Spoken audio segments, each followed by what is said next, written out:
अस्सलाम वालेकुम दोस्तों, कीअं आहियो? उम्मीद ठीक ठाक हूंदो। ही वीडियो अल्ताफ़ ख़ासकली जे लाइ आहे। अल्ताफ़ ख़ासकली मेमू.com वारो ख़राबु आहे, इरशाद जागरानी ख़राबु आहे, अली अहमद खोसो ख़राबु आहे, मुश्ताक सरकी ख़राबु आहे। सही आहे त सिर्फ़ु ऐं सिर्फ़ु तूं सही आहे, ईअं न। फ़ैसिलो तव्हां दोस्तनि जे मथां आहे त इहे सभु ख़राबु आहिनि, अल्ताफ़ ख़ासकली इहो सही आहे। हिन जी कल्ह खां वठी पोस्टूं हलंदियूं पियूं त यार CCTV कैमरा रेस्टोरेंट जी CCTV कैमरा जो वीडियो नथा हलाइनि। सो हाज़िर आहे CCTV कैमरा जो वीडियो।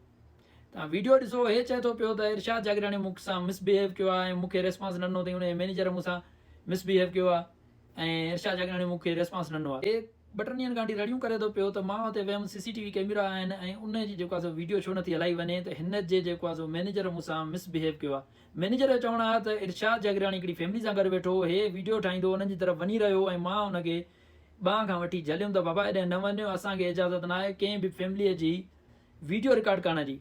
उन ॻाल्हि में पंहिंजा सही न। इरशाद जागरानी जो बि इहो ई मौक़िफ़ आहे त जेसि ताईं मूंखे का फैमिली पाण ॾे सॾु न आहे कंदी, तेसि ताईं मां कंहिंजी बि फैमिलीअ में जे विच में वञी न आहियां वेंदो।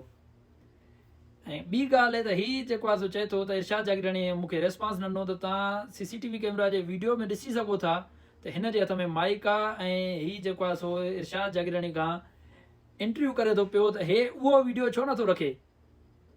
सॼी कहानी त उन वीडियो में आहे त तोसां मिसबिहेव थियो, तोखे रिस्पॉन्स न मिलियो, या असुल मसलो ईअं आहे त तोखे कुझु खाइण पीअण लाइ कुझु बि मुफ़्त में न मिलियो।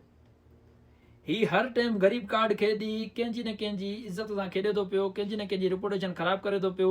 खोड़ सारा दोस्त चवंदा यार तव्हां इरशाद जागरानी फेवर में वीडियो छो था ठाहियो, छो था पोस्टूं रखो, त मुंहिंजा अदा मां तव्हांखे चवणु चाहींदुमि त ही ग़रीब कार्ड खेॾी माण्हुनि जी इज़तुनि सां खेॾे थो।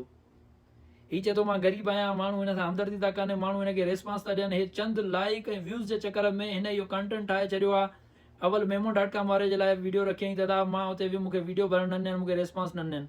वरी अली अहमद खोसो जे नाले चई त मुंहिंजी फ़ोन नथो खणे, मूंसां ट्रैक नथो करे, मूंखे रिस्पॉन्स नथो ॾे।